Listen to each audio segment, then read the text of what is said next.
Hey guys, welcome to the Cinema Corral. This is the section on my YouTube channel where I talk about the latest releases and let you know if they're worth your time and money. In this video I'm finishing up the releases that came out the week of August 9th. That includes The Art of Racing in the Rain and Brian Banks. So without further ado, let's get started.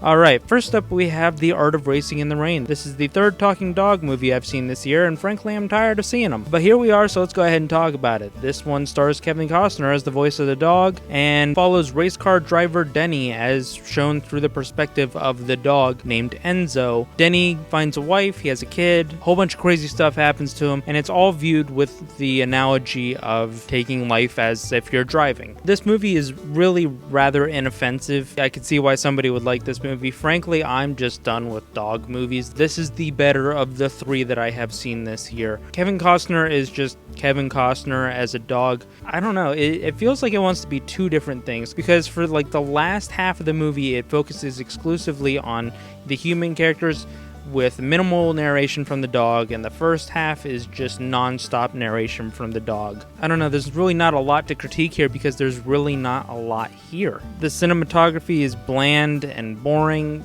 the editing isn't really anything special, the soundtrack is okay, there's a dumb recurring joke about a zebra plush toy that Denny's parents-in-law give to his daughter. The plot itself is really out there in terms of the stuff that actually happens in this movie, and I don't want to spoil this movie for anybody because I fully believe that whether or not I liked the movie, a person who wants to see it should be able to go and get that full movie going experience, complete with surprises or emotional responses.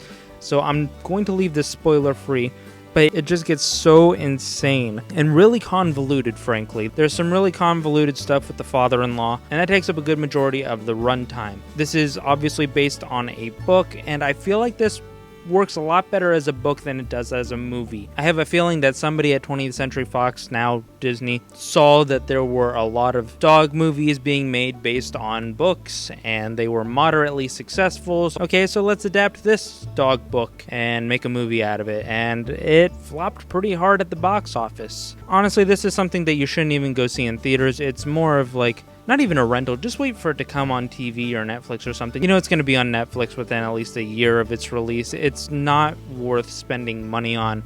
I'm going to go ahead and give it a D+. There are some redeeming qualities. There are bits where I did get a little bit invested, but there are a lot of problems with the structure and the writing. The writing is very schmaltzy and predictable. Hopefully this marks the end of the talking dog movies.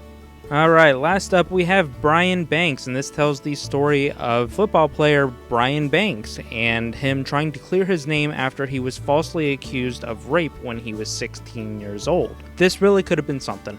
This really could have.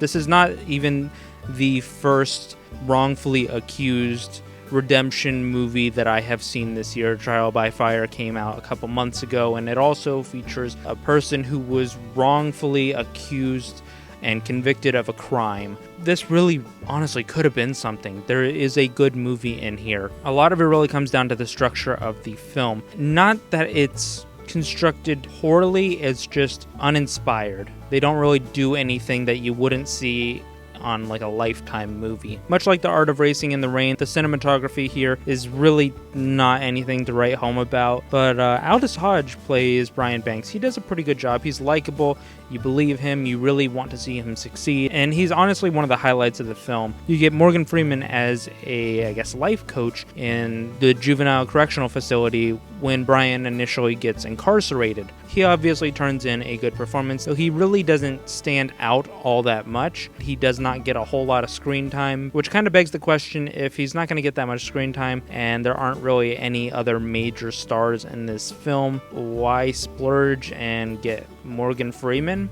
The best part of this movie is easily the relationship between Brian Banks and his mother. Those were the scenes that kind of stuck out to me the most. Outside of that, it's a Lifetime movie but with a budget. I really don't have anything to say about this. I have no real investment in football. I had no clue who Brian Banks was before I even watched this movie. It's nothing special, but it's also really not offensive. It's not really that bad. It's also really not that unique or remarkable. I'm going to go ahead and give it a D+.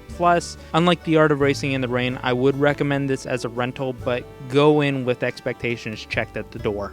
Alright, well that's all I got for you for this video. Sorry the reviews for this came out a little late. I've been really burnt out this month, just between moving and going on vacation, and 5 movies last week and 5 movies this week.